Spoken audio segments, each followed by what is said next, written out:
안녕하세요. 소프리 짬뽕 알뜰 세트입니다. 2019년 어떤 분은 아이폰 11로 갈아탄다는 글을 올렸었는데요. 연하의 햅틱을 그때까지 쓰다가 아이폰으로 갈아탄다는 사진을 보여줍니다. 연하의 햅틱은 2009년에 출시한 피처폰이었습니다. 김연아도 은퇴했는데 연하 햅틱이 현역으로 뛰고 있었다는 댓글이 인상적이기도 한데요. 1960년대에 한 독실한 가톨릭 신자였던 창업주가 낸 가게가 있었는데 무조건 성당 옆에 가게 낸다고 우겼었다고 합니다. 가게 냈는데 진짜 주변에 성당 말고는 아무것도 없어서 미친놈 소리까지 들었다는데요. 가게 안 옮기고 계속 존버했더니 그 일대가 완전히 개발되었고, 개발된 곳이 바로 대전 번화가 중 하나인 중앙로라고 합니다. 위치 존버한 가게는 바로 성심당이라고 하네요. 브라질의 윌터 오스만 씨는 한 회사에서 84년 9일을 근무하면서 커리어 길게 쌓기 기네스 신기록을 세웠다고 하는데요. 얼마 전 회사에서 이렇게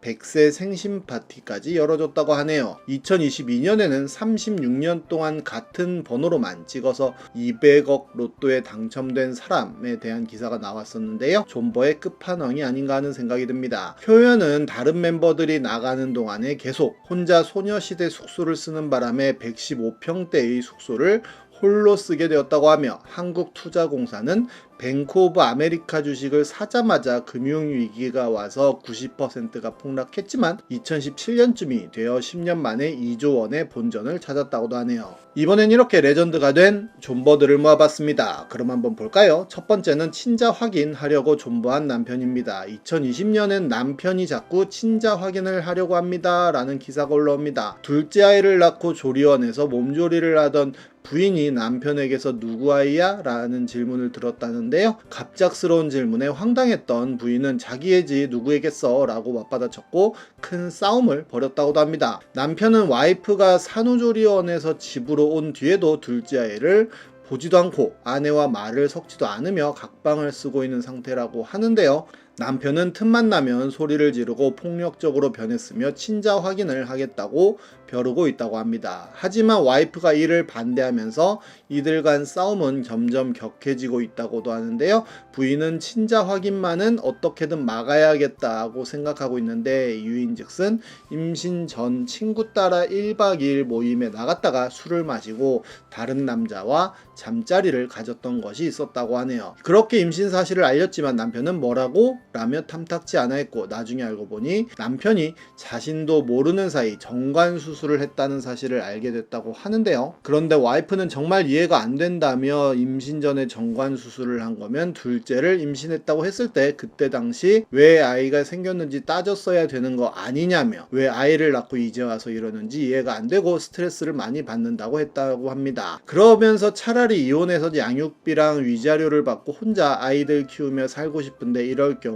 어떻게 해야 하나 라고 질문했다고 하는데, 자기 아이 뻔히 아닌 거 알면서 출산할 때까지 존버한 남편이 대단해 보이기도 합니다. 다음은 코로나 안 걸리려고 존버하려던 퇴사 직장인입니다. 한창 이 시국이던 2020년 우한 갤러리에는 30대 직장인이 2월 퇴사 후 식량 존버 중이라는 글을 올렸는데요. 퇴사하고 전 재산 8천만 원 쟁여두고 식량 좀 사뒀다고 하는데, 존버하고 또 존버해서 살아남고 싶다며 쌀 200kg에 고기 200근, 과자류, 음료류, 생수, 이것저것에 호신용 무기까지 샀다고 합니다. 그러면서 정부에서 가짜뉴스 퍼뜨리고 있으니까 정부가 하는 말에 반대로 행동하도록 하라고도 하는데요. 정말로 그가 쌓아놓은 물건들을 보면 생수만 이만큼의 여러가지 햇반과 당면에 배추와 양배추 같은 식재료, 크림스프와 식용유 같은 것들이 눈에 띄게 보입니다. 휴지도 3통이나 사고 쌀을 너무 많이 사서 그 위에 TV를 얹어 놓았으며,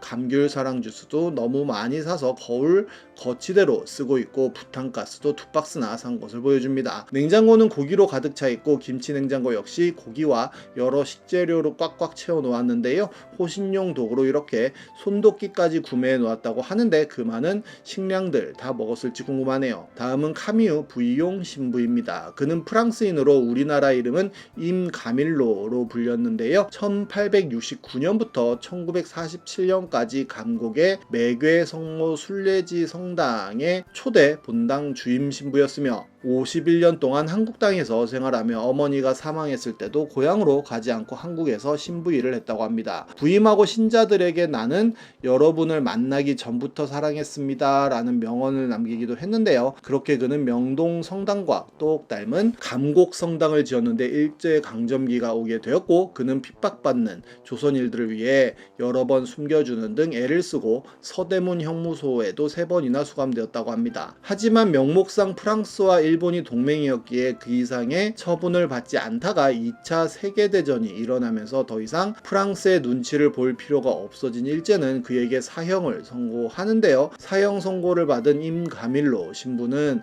마지막으로 성모 승천 대축일 미사를 드리고 죽게 해주시오 라고 이야기하였고, 이것이 받아들여져 임가밀로 신부는 칼을 찬 일본 제국 경찰들과 함께 감곡 성당으로 가서 마지막 미사를 봉헌했다고 합니다. 미사가 끝나고 엉엉 우는 신자들 앞에서 일본 제국 경찰들이 칼을 빼들었는데, 돌연 성당 문이 벌컥 열리면서 동네 청년이 우르르 몰려들었고, 신부님 사셨습니다, 조선이 해방되었어요 라고 외쳤다고 하네요. 그렇게 목숨을 건진 임가밀로 신부는 2년간 더 사목하다가 1947년 성모님 저를 구하소서라는 유언과 함께 사망했다고 합니다. 참 종교인이 아닌가 싶네요. 다음은 중고나라 10년 기타 존버 사건입니다. 2010년 중고나라에는 3위계 통기타를 올리면서 희귀템이라는 제목이 붙습니다. 20만원에 올리면서 희귀템이기에 10년만 더 지나면 50만원 정도 될 것이라는 요상한 설명도 함께 하는데요. 거기에 메탈이란 분이 10년만 더 지나면 기타가 망가질 것이라는 댓글을 남기자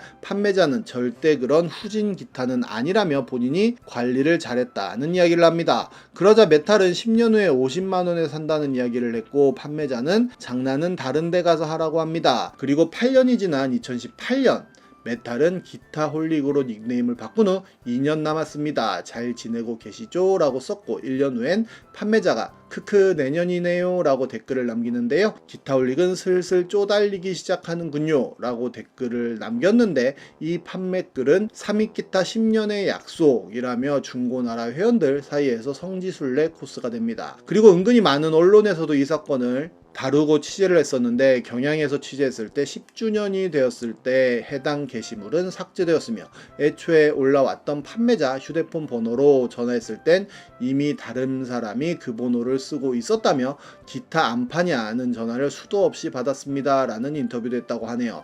그리고 3위 악기까지 찾아가서 해당 모델의 중고가가 20만원 되는 게 적절하냐는 질문까지 했는데, 3위 악기의 차장님은 그건 말씀드리기 어렵다며 지금은 생산되는 모델이 아니고 단종되었다는 이야기만 했다고 합니다. 경향신문은 판매자의 또 다른 물건 판매글인 카메라 렌즈글도 찾아냈고, 이메일 주소로 검색하면 나오는 다른 번호로 전화를 했더니 사용이 중지된 번호라는 안내만 나왔다고 하네요. 10년 존버한 판매자와 구매자도 광기지만 여기까지 취재한 경향신문도 찐 광기 아닌가 하는 생각이 듭니다. 다음은 32년 전 영상 속 남자를 찾은 아저씨입니다. 뉴욕의 롱아일랜드에 사는 데이비드 구텐마처 씨는 한 골동품 가게에서 낡은 비디오 테이프를 하나 발견했다고 합니다. 해당 비디오 테이프를 구매해 영상을 디지털화한 후 재생해보니 한 젊은 남성이 아프리카의 야생동물 공원에서 즐거운 시간을 보내는 모습이 담겨 있었고, 남성의 부모님으로 추정되는 노부부도 등장했다고 하는데요. 구텐마처 씨가 이 영상을 SNS에 공개하자 누리꾼들은 영상 속 남성을 실제로 찾을 수 있다면 좋겠다며 나서기 시작했고, 몇몇 누리꾼들은 그가 입은 상의에 웨슬리안 대학교 수영부라고 적힌 문구를 발견해냅니다. 한 누리꾼이 직접 웨슬리안 대학교에 연락해 자초지종을 설명했고, 과거 웨슬리안 대학교에서 일했던 전임 수영부 코치가 영상 속 남성이 누구인지 알고 있다는 소식을 전했다고 합니다. 그 주인공은 메릴랜드주 베서스다에 사는 54세 조노 마커스 씨였다고 하는데요. 그 영상은 1989년에 촬영된 것이고 그때 23살이었다고 합니다. 아버지가 돌아가신 뒤 지난 2016년에 이사했는데 그때 비디오 테이프가 분실되었던 것 같다며 값을 매길 수 없는 소중한 선물을 받았다면서 누리꾼들에게 감사 인사를 전했다고 하네요. 이렇게 존버를 하다 보면 성공을 하는 경우도 실패하는 경우도 있을 텐데요. 많은 분들이 성공하는 존버 하기를 바랍니다. 지금까지 속풀이 짬뽕 알뜰 세트였습니다.